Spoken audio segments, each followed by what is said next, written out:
தமிழடியான் சொந்தங்கள் அனைவருக்கும் வணக்கம். இன்றைக்கு ஒரு வித்தியாசமான செய்தி ஒன்று படித்தேன்.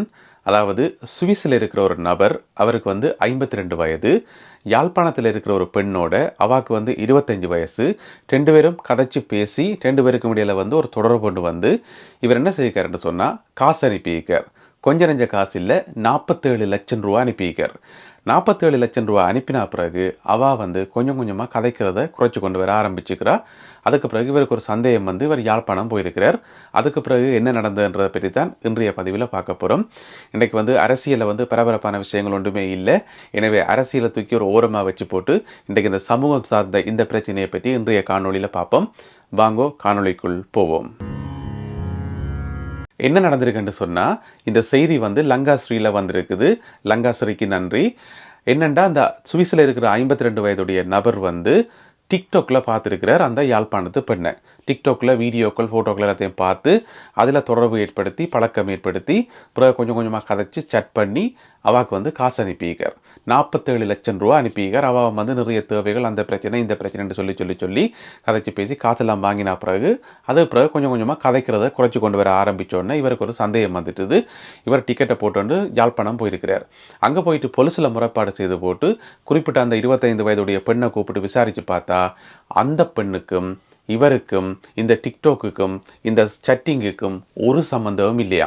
அந்த பெண்ணுடைய பேரில் இருக்கக்கூடிய இன்னும் ஒரு பெண், அதே பேர் அதே முதலெழுத்தோடு இருக்கக்கூடிய இன்னும் ஒரு பெண் தான் அவாவினுடைய வங்கி கணக்குக்கு தான் காசு எல்லாமே போயிருக்கு. இந்த 47 லட்சமும் அவாவினுடைய வங்கி கணக்குக்கு தான் போயிருக்குது. இப்போ இரண்டாவது பெண் இதுக்குள்ள வாரா. சரியண்டி போட்டு அந்த பெண்ணை கூப்பிட்டு போலீஸ், அவா அரியாலையில் இருக்கிறாவாம், அரியாலையில் இருக்கிற அந்த பெண்ணை கூப்பிட்டு போலீஸ் விசாரித்து பார்த்தா அவாவினுடைய வங்கி கணக்குக்கு காசு வந்தது உண்மைதான். ஆனால் இவரோட சட் பண்ணது, இவருக்கு ஆசை வார்த்தைகள் காட்டினது, எனக்கு அந்த பிரச்சனை இருக்குது இந்த பிரச்சனை இருக்குன்னு சொல்லி சட் பண்ணது எல்லாமே அவா இல்லையாம். அது இன்னும் ஒரு ஆளாம், மூன்றாவது பெண். அந்த பெண்ணுக்கு 47 வயதாம். இப்போ 3 பெண்களையும் போலீஸ் பிடிச்சி அரெஸ்ட் பண்ணி வச்சிருக்குது. இந்த 3 பேரும் சேர்ந்து, அல்லது முதலாவது பெண்ணுக்கு இதில் சம்பந்தம் இல்லை என்று சொல்லப்படுது, மற்ற 2 பேரும் சேர்ந்து இந்த முதலாவது பெண்ணினுடைய பேரை பயன்படுத்தி சுவிஸில் இருக்கிற இவரோட கதைச்சு 47 லட்சம் ரூபாயை கறந்தெடுத்திருக்கணும். யோசிச்சு பார்த்தோம் என்று சொன்னால், இந்த சம்பவம் இதென்ன முதல் தடவையாக நடக்குது. இதே மாதிரி எத்தனையோ சம்பவங்கள் நடந்திருக்கு, எவ்வளவோ விஷயங்கள் நாங்கள் கேள்விப்பட்டு கொண்டு வரோம். ஆனால் ஏன் இன்னும் தொடர்ந்து நடந்துட்டு இருக்குது? ஏன் இப்படி தொடர்ந்து ஏமாந்து காசுகளை அனுப்பி உங்களை மலித்து ஏன் இப்படி ஏமாந்து போறீங்க? ஏன் இந்த சம்பவங்கள் தொடர்ந்து நடக்குதுன்னு கேட்டால், இது சம்பந்தமான சரியான விழிப்புணர்வு இல்லையா, அல்லது ஏதாவது ஆசை வார்த்தைகளுக்கு ஈடுபட்டு போறீங்களா, இல்லை என்னன்னு தெரியல. 47 லட்சம் ரூபா காசு அனுப்பும் வரைக்கும் அந்த அனுப்பப்படுற நபரார், அது சட் பண்ணுற நபரார், அந்த அக்கௌண்ட் யார் என்று சொல்லி விசாரிக்க கண்மூடித்து நம்ம காசு அனுப்புறாரு என்று சொன்ன ஒரு ஆள், இது என்னென்னு சொல்கிறது? முதல்ல நாங்கள் தெரிஞ்சு கொள்ளணும், சமூக வலைத்தளங்களில் நாங்கள் ஒரு ஆளை பார்த்து ஒரு ஆளோட அறிமுகமாகி ஒரு ஆளோட பழக வலிக்கிறோம் என்று சொன்னால் அவரை பற்றி நாங்கள் தெரிஞ்சு வச்சுக்கிற தகவல்கள் 100க்கு 100% உண்மையான தகவல்களாக இருக்காது. அவர் கதைக்கிறதோ, அவர் செயற்படுற விதமோ, அவர் அனுப்புகிற ஃபோட்டோக்களோ எதுவுமே 100க்கு 100% இருக்காது. ஒரு 80-85% தான் உண்மையாக இருக்கும். மிச்சம் எல்லாமே அதுக்குள்ள கொஞ்சம் பொய்கள் கலந்து தான் இருக்கும். அது எப்படி என்று சொன்னால், ஏன் எங்களுடைய தோலின் கலரே உண்மையாக இருக்காது. நான் என்னையே சொல்கிறேன். இப்போ நீங்கள் பார்க்குறீங்க, நல்ல வெள்ளையாக இருக்குது, ஒரு விதமான ஃபேராக இருக்குது. ஆனால் என்ன நீங்கள் நேராக பார்த்தீங்கன்னு சொன்னால் இவ்வளோ ஃபேராக எல்லாம் இருக்காது. இதில் ஒரு சின்ன ஃபில்டர் ஒன்று இருக்குது. நானே சொல்கிறேன், இதில் ஒழிக்கிறதுக்கோ மறைக்கிறதுக்கோ எதுவுமே இல்லை. இதே மாதிரி தான் நீங்கள் டிக்டாக்லேயோ ஃபேஸ்புக்லேயோ இன்ஸ்டாகிராம்லேயோ ஒரு ஆளை பார்க்குறீங்கன்னு சொன்னால் முதலாவது பொய்யே அவையோட தோல்ன்ற கலர் தான். தோல்ன்ற கலர்ல இருந்தே முதலாவது பொய் ஆரம்பிக்குது. அப்போ சமூக வலைத்தளங்களோட ஒரு ஆளோட பழகி உறவை ஏற்படுத்தக்கூடாதா, அவரோட பழக்கக்கூடாதான்னு கேட்டிங்கன்னு சொன்னால் அப்படி இல்லை, ஏற்படுத்தலாம். சமூக வலைதளத்தில் நீங்கள் பார்க்குறது ஒரு அறிமுகம் மட்டும்தான். அதை வச்சுக்கொண்டு நீங்கள் நேர பழகி நேர கண்டு கதைச்சு பழகிற மாதிரி வராது. எனவே அப்படி கதைச்சா பிறகு தான் நீங்கள் ஒரு ஆளை பற்றி உண்மையாக இடப்பட முடியும். நான் ஒரு உதாரணம் சொல்கிறேன். அதாவது டிக்டாக்ல 1 மில்லியன் லைக்ஸ் ஒரு வீடியோ, இது தமிழ் வீடியோ இல்லை, இங்கிலீஷ் வீடியோ. அந்த வீடியோவில் என்ன சொல்லப்படுதுன்னு சொன்னால் 1 மில்லியன் பேர் லைக் போட்டுக்கிறாங்க அந்த வீடியோக்கு. அந்த வீடியோ என்னென்று சொல்கிறேன். அதாவது இங்கே யூகேல பொலிஸ் இருக்குது தானே, இந்த பொலிஸ் இந்த வாகனத்தில் சைரன் இருக்கும். அந்த சைரன் சைரன் சவுண்டு வந்து யூகேல இருக்கிறார்களுக்கு தெரியும். போலீஸ் வாகனம் போய்க்குள்ள என்ன விதமான ஒரு சைரன் வரும் என்று சொல்லி வெளிநாடுகளில் இருக்கிறார்கள் அதை நீங்கள் தெரிஞ்சு கொள்ளணும் சொன்னால் நீங்கள் யூடியூப்பில் வந்து யூகே போலீஸ் சைரன் என்று தேடிங்கன்னு சொன்னால் அந்த சைரன் சத்தத்தை உங்களால் கேட்க முடியும். அப்படி வந்து ஒரு போலீஸ் வாகனம் ஒன்று போகுது சைரன் போட்டுக்கொண்டு.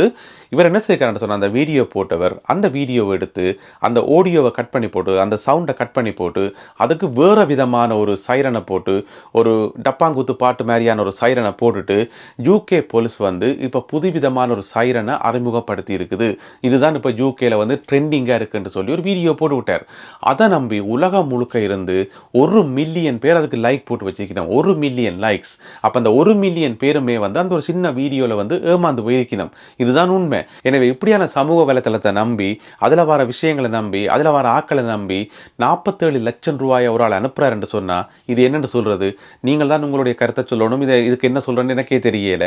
எனவே நான் என்ன சொல்ல வரேன்னு சொன்னா ஒரு ஆளோட ஒரு ஆள் பழகிறதும் உறவை ஏற்படுத்துறதும் அவருக்கு உதவிகள் செய்யறதும் காசு அனுப்புறதும் அது அவங்க தனிப்பட்ட பிரச்சனை. அதில் நாங்கள் ஒன்றும் சொல்ல முடியாது. அதில் கருத்து சொல்றதுக்கு எதுவுமே இல்லை. இருந்தாலுமே கூட இந்த மாதிரியான பொய்யான ஆக்களை நம்பி பொய்யான உறவுகளை நம்பி மிக முக்கியமாக சமூக வலைத்தளங்களில் வந்து இப்படி ஏமாந்து போறது வந்து தொடர்கதையாக போய்கொண்டிருக்குது. அதுக்கு ஒரு முடிவில்லாமல் போய்கொண்டிருக்குது. எனவே இந்த மாதிரியான பிரச்சனைகள் இனியும் எங்களுடைய சமூகத்தில் வந்து இருக்கக்கூடாது. இந்த பணத்துக்காக இந்த ஆசையை காட்டி இந்த அன்பை காட்டி ஏமாத்துற இந்த ஒரு வேலை வந்து இனியும் எங்களுடைய சமூகத்தில் வந்து இருக்கக்கூடாது. அதுக்காகத்தான் லங்காஸ்ரீல வந்து அந்த செய்தியை எடுத்து நான் இன்றைக்கு காணொலியாக்கி நான் உங்களுக்கு சொல்லியிருக்கிறேன். அதோட இன்னும் ஒரு முக்கியமான விஷயம், ஒரு உறவுண்டு ஆரம்பித்து கொஞ்ச காலத்திலேயே நேர பார்க்கல இன்னும் ஒரு சரியான ஒரு கல்யாண உறவுக்குள்ள வரையில அதுக்குள்ள வந்து காசுன்னு சொல்லி காசை கேட்டு வாங்கினோம்னு சொன்னால் அப்போ அங்கே காசு தான் முக்கியத்துவப்படுது. காசுக்கு தான் முக்கியத்துவம் கொடுக்கணும். எனவே வந்து இப்படியான விஷயங்களை வந்து தவிர்த்து கொள்ளணும். இதுக்கு ஒரு ஈஸியான டெக்னிக் ஒன்று நான் சொல்லித்தரேன். ஆணோ பெண்ணோ எவராக இருந்தாலும் இதை பயன்படுத்தி பாருங்க. ஒரு உறவுக்கு நீங்கள் விரைக்குள்ள ஒரு ரிலேஷன்ஷிப்பில் விரைக்குள்ள வந்து முதல்ல சொல்லுங்க, நீங்கள் சம்மந்தப்பட்ட ஆளுக்கு சொல்லுங்க, என்னட்ட காசே கிடையாது, என் பேங்க் வந்து ஓடிட்டில் இருக்குது, நான் வந்து வட்டி கட்டி கொண்டு நிற்கிறேன், கடனுக்கு மேலே கடனில் இருக்கிறேன், என்னட்ட கையில் 1% காசு இல்லைன்னு சொல்லுங்க. தொடர்ந்து ஒரு 3-4 மாதத்துக்கு இதையே சொல்லி கொண்டிருங்க, காசே கிடையாதுண்டு. அதுக்கு பிறகும் அந்த 3-4 மாதத்துக்கு பிறகும் அந்த ரிலேஷன்ஷிப் வந்து நீடிச்சா அந்த உறவு வந்து நீடிச்சா அது உண்மையான உறவு என்று நீங்கள் எடுத்துக்கொள்ளலாம். காசு இல்லை என்று சொல்லி நீங்கள் சொன்ன பிறகு அந்த உறவு வந்து காணாமல் போச்சு என்று சொன்னால் அந்த உறவு வந்து பொய்யான உறவு என்று சொல்லி அர்த்தம். தயவு செய்து நீங்கள் கஷ்டப்பட்டு உழைக்கிறீங்கள், குளிர்க்க உழைக்கிறீங்கள், ஒரு நாளைக்கு 18 மத்தியாலம் 20 மத்தியாலம் கஷ்டப்பட்டு எவ்வளவோ கஷ்டப்பட்டு உழைக்கிறீங்கள், ஒரு வேலைக்கு 2 வேலைக்கு 3 வேலை செய்து உழைக்கிறீங்கள். அவ்வளவு கஷ்டப்பட்டு உழைச்ச அந்த காசை ஏன் 1-2 ஆசை வார்த்தைகளை நம்பி அந்த வார்த்தைகளில் மயங்கி ஏன் துளைக்கிறீங்கள்? பிறகு அந்த காசை நீங்கள் உழைச்சி எடுக்கிறேன்னு சொன்னால் இவ்வளோ காலம் எடுக்கும். திருப்பி நீங்கள் கஷ்டப்படணும், திருப்பி நீங்கள் 18-20 மத்தியாலம் வேலை செய்யணும், திருப்பி நீங்கள் 1-3 வேலை பார்க்கணும். அப்போ இது தேவையில்லை. எனவே காசு உழைக்கிறது முக்கியம் இல்லை, அதை பத்திரமாக பாதுகாக்கிறது தான் முக்கியம். அது மிக முக்கியமாக இது வந்து ஒரு ஸ்கேம். இதை சொல்றது ஸ்கேம் என்று சொல்லி ஆசை வார்த்தை காய்ச்சலைஞ்சது தான், அன்பா காய்ச்சலைஞ்சது தான், என்ன காய்ச்சலைஞ்சது தான், கடைசியில் வந்து காசில் போய் முடியக்குள்ள வந்து இது முழுக்க ஸ்கேம் தான். இது மாதிரியான சம்பவங்கள் எங்களுடைய சமூகத்தில் வந்து தொடர்ந்து நடந்து கொண்டே இருக்குது. நிறைய சம்பவங்கள் நாங்கள் கேள்விப்படுறோம். எனவே தயவு செய்து ஆண்களோ பெண்களோ யாராக இருந்தாலும் தயவு செய்து நான் சொன்ன அந்த டெக்னிக்கை வந்து பயன்படுத்தி பாருங்க. உங்கள்ட்ட காசே இல்லை என்று சொல்லுங்க. உலகத்தில் என்னை விட ஒரு பிச்சைக்காரி கிடையாதுன்னு சொல்லுங்க. அதுக்கு பிறகும் அந்த ரிலேஷன்ஷிப் நீடிச்சா அதுதான் உண்மையான ரிலேஷன்ஷிப். மீண்டும் மற்றொரு பதிவில் சந்திப்போம். நன்றி, வணக்கம்.